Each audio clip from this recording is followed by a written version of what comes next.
Thank you for joining us on This Week in Agriculture. My name is Philip Keitang. On this show, we will be looking at stories that made headlines in the agricultural sector in the past week. With me today is Sylvia Kuria. Sylvia is a farmer and she'll be able to tell us more about herself. Welcome to the show, Sylvia. Thank you very much. Please introduce yourself and tell our viewers what you do. Yeah, thank you so much for having me in the show. As you've heard, my name is Sylvia Kuria, and I'm farming from Limuru Ndeya, and I'm an organic farmer. And basically, we just grow food God's way, the natural way. And I'm happy to be here again. Okay. Thank you. Going to the gym and doing a lot of physical exercises is no longer enough to keep you healthy. What you eat determines a lot of that. Now, a few farmers working day and night to ensure that they produce healthy foods with no use of synthetic chemicals. These farmers call themselves organic farmers who strongly believe that you are what you eat. Meet Sylvia Kuria, a farmer and a mother of 3 from Ndeya in Limuru. Sylvia is, however, a different breed of farmer, practicing organic farming and mixed farming. But why organic farming? I asked. The reason why we're doing it basically is one, to spread health across Kenya.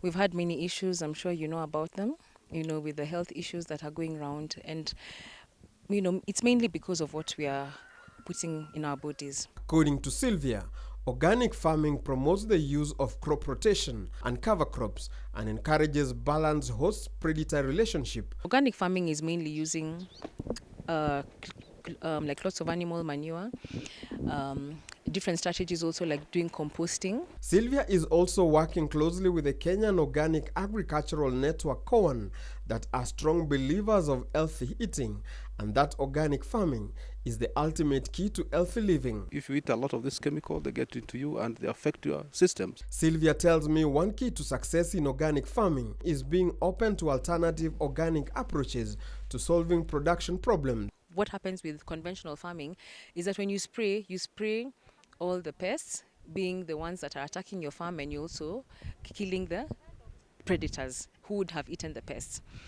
But now, when you don't spray like that, you find that there's a balance. KOAN believes that organic produce can qualify for high prices than non-organic products. These premiums vary with the crop and may depend on whether you are dealing with a processor, wholesaler, retailer, or directly with the consumer. Our main work is supporting farmers, smallholder farmers, to access market. And these markets can be local markets and international markets. Sylvia also runs a basket system, also known as Sylvia's Basket, where our clients call and order for an assortment of vegetables and different herbs available in the farm, depending on the season, which is delivered to them within 24 hours. Our main aim is to actually ensure that we make organic food accessible to as many people as possible, so our food is affordable. KOAN is also developing a Kilimo High organic mark that farmers like Sylvia can use to display on their packaging. They are also pioneering a centralized network and distribution system to help link these farmers and buyers more easily. To be an organic farmer is also first a change of mindset, looking at farming system. How does your farm look like? And to see how can this farm operate to provide healthy food and also to protect the environment. Sylvia is also teaching her 3 children on the importance of farming, and not just any kind of farming, but organic farming and the health benefits that come with it. Sylvia, yes? You are an organic farmer. Yeah. Do you believe that we are what we eat? Yeah, definitely. Like when you think about, like our daily lives, yeah, and you think about the impact of exercise versus food. Exercise actually affects only 20% of our daily living and our health.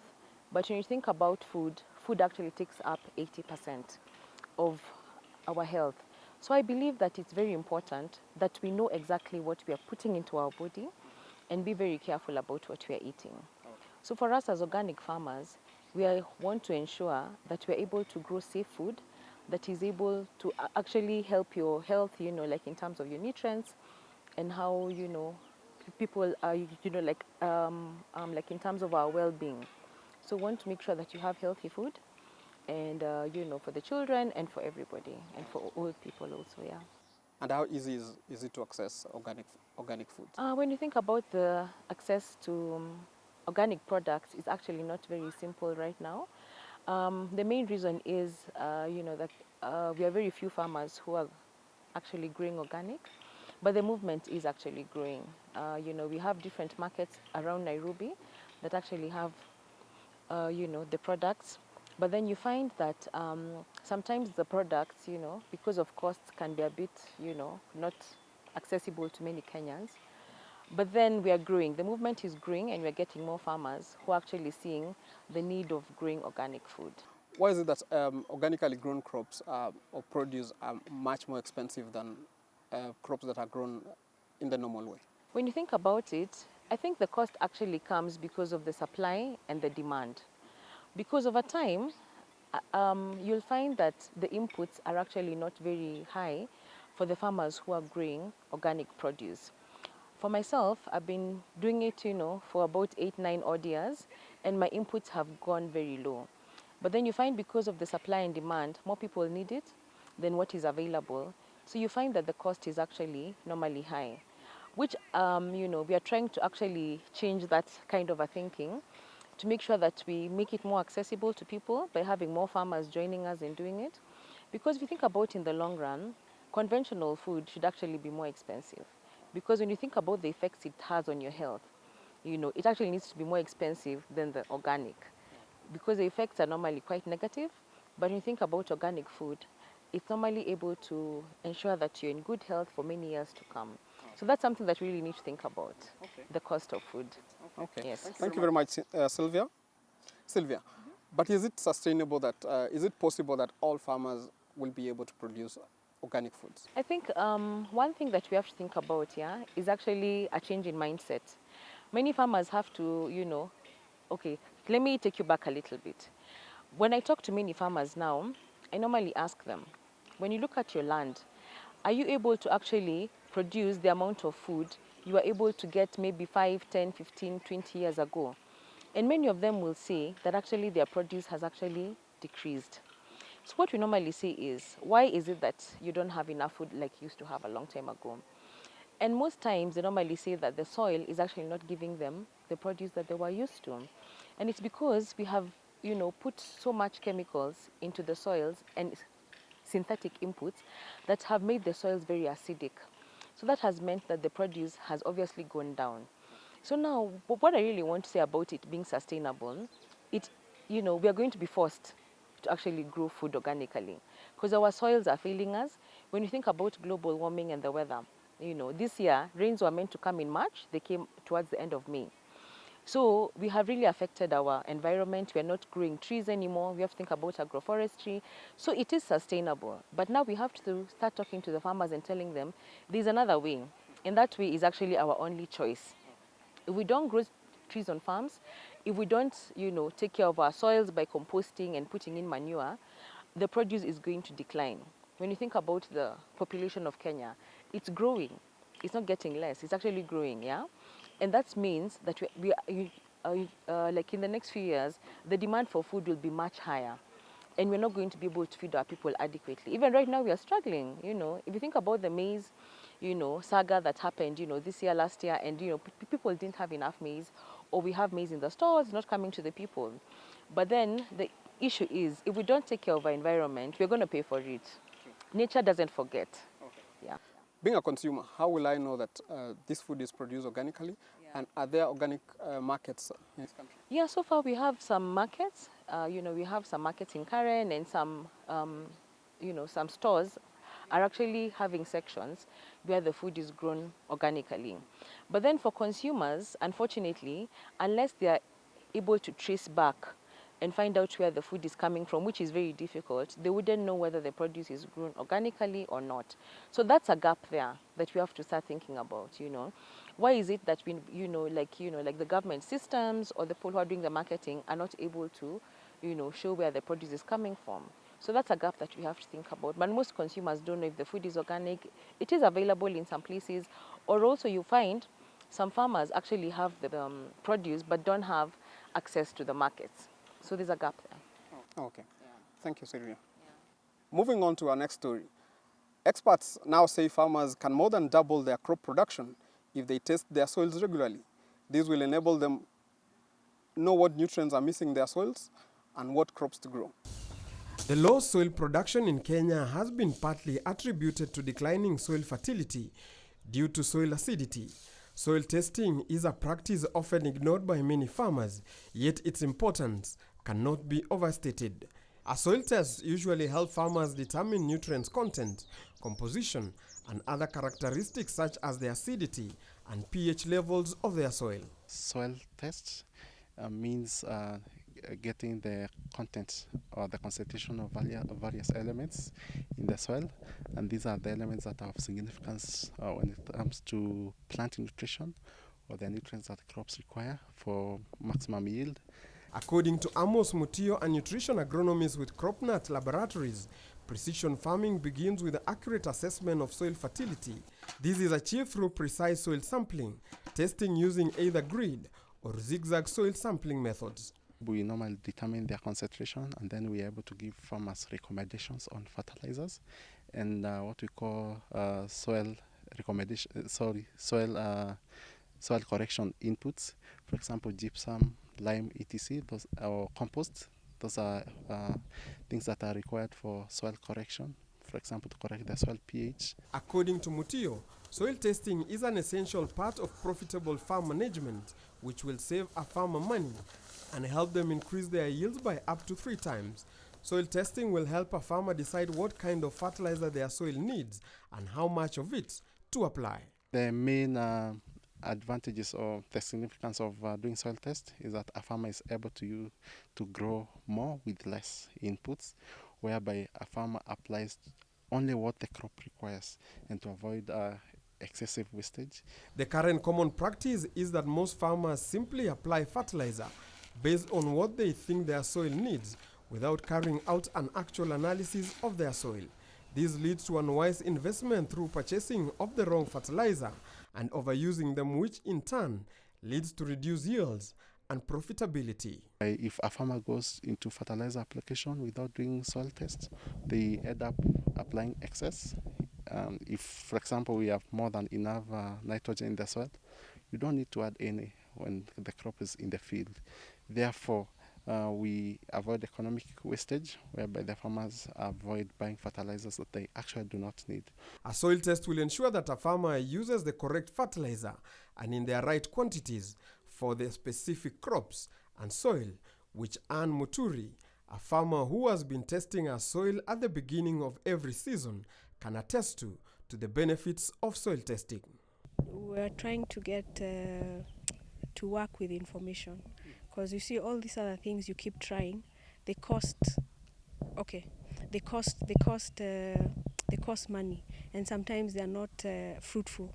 As in, you're told this can work, you find the chemical is actually burning your crops instead of helping. According to Anne, continued soil testing has allowed her to correct the health of her soil, and that crops grown in healthy tested soils are more resistant to pests and diseases. This therefore has helped her reduce the risk of crop loss due to pests and diseases. So what surprised me was that they were telling us, your soil already has a lot of nutrients, there is no need to add extra.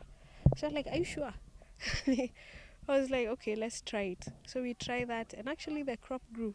Anne also tells me a healthy, balanced soil is also the basis for high-yielding crops, which will in turn earn the farmer more money.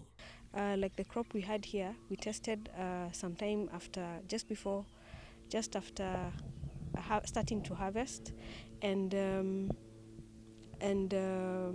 they told us, okay, it's low on phosphorus, so add something with phosphorus, which we did. So it's nice to move with information instead of like just putting this is what somebody has done, but you don't know the reason and it's costing you money. It is also important to note that because of soil testing, a farmer's risk of crop failure is greatly reduced. If a farmer's risk portfolio is low, it helps the farmer easily get credit from financial institutions, and crop insurers are happy to cover the farmer. For every farmer who would like to improve his crop production and at the same time cut costs at the farm, soil testing is mandatory and need to be done at least once a year. Sylvia, being a farmer, how often do you test your soils? And how important is soil testing for a farmer? Soil testing is extremely important. You really have to know what is in the soil, yeah? Because the soil is actually the medium, the only medium that we have to grow the food. So you must know what is in the soil. We cannot be able to stress it enough that soil testing has to be done. And for myself, I actually test my soil quite often. Every 18 months or so, I normally just pick up my soil, I take it to the lab and have it tested. And that has helped me be able to plan for my farming much better.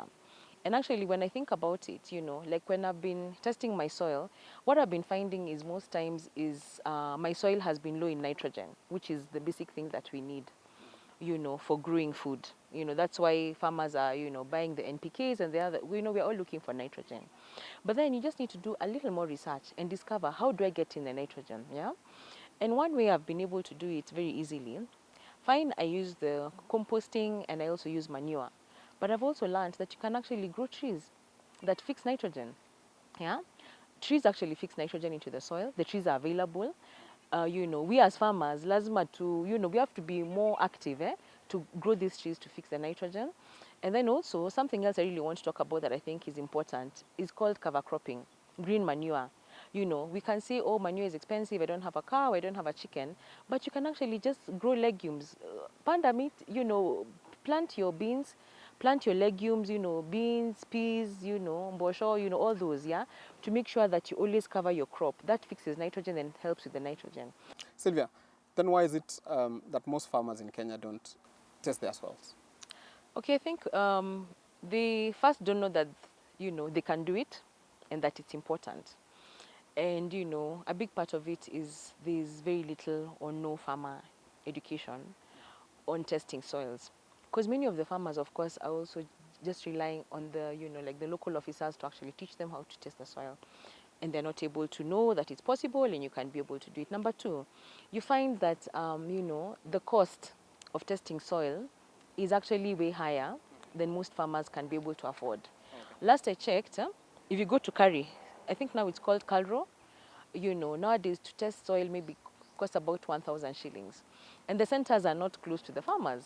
So you have to put in the cost of the transport, they also don't have the knowledge, it's a bit costly to sell it. So you find that, that many farmers just don't have access to that service. And how long does it take from testing to getting your analysis? How long does it take? Last time I actually had my soil tested at Caldro, it took a month, which unfortunately is too long, because that's a gap already in that sector.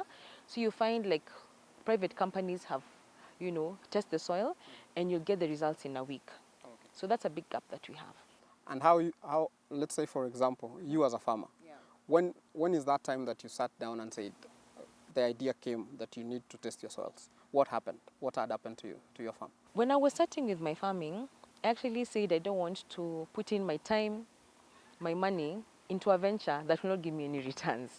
So of course the first thing was for me to test the soil, to know the health of my soil, and then from there on you can be able to know what to feed the soil. Be hopeful that because you have followed the proper steps on taking good care of your soil, then I'm going to get a return. Okay. Yeah, and how has it been since you tested your soil? Much better. Since I learned that, my soil was very low in nitrogen, luckily my soil was not very acidic, so I was still okay. But then, to be honest, I can actually see over the years, my produce is actually, it's tripled. In the past 3 years, actually, what I harvested in 2017 and now has actually gone up by 3 times. Sylvia, as a farmer, and since you've done soil tests and you've seen the benefits, yeah, what advice can you give to majority of farmers who don't do their soil tests? How important is this for them? Yeah. Let me just say, wakulima, we normally spend so much time on the farm. The plowing, everything, and putting in the inputs. Lazima tuende, tununue mbegu, tukuje tupande, wait for the rains. And I'm just asking the farmers out there, why would you put in so much time and effort, and money to put, it's actually putting money into a hole if you're not going to test your soil. So I think it's very important that farmers need to first test their soil so that they can be able to know, whether they're going to get, a good return or not from their soil. Yeah. So you can't be able to put in your money in a black hole. Okay. Okay. And where can they get these services? It's actually not very difficult. It's actually very easy to get the services, yeah. I know in each and every county in Kenya, we have an CALRO office, and they do soil testing. That one I've told you for free. Every county has a CALRO office, and every CALRO office does the testing. So farmers, if you're finding it's too expensive, share the cost with your friend. You can be able to go to talk to the local officers. And we have been saying it over and over again. Put your local officers to task. Tell them I want my soil tested, take the soil samples to them, and they're going to link you up to the CALRO offices. Number two, we also have many private organizations that are doing the soil testing. So you might find you don't know as a farmer, lakini ongelesha mwenzako, muulize. He will tell you that he did the soil testing where he did it, so that you can be able to actually start getting good returns from the hard work you're putting in.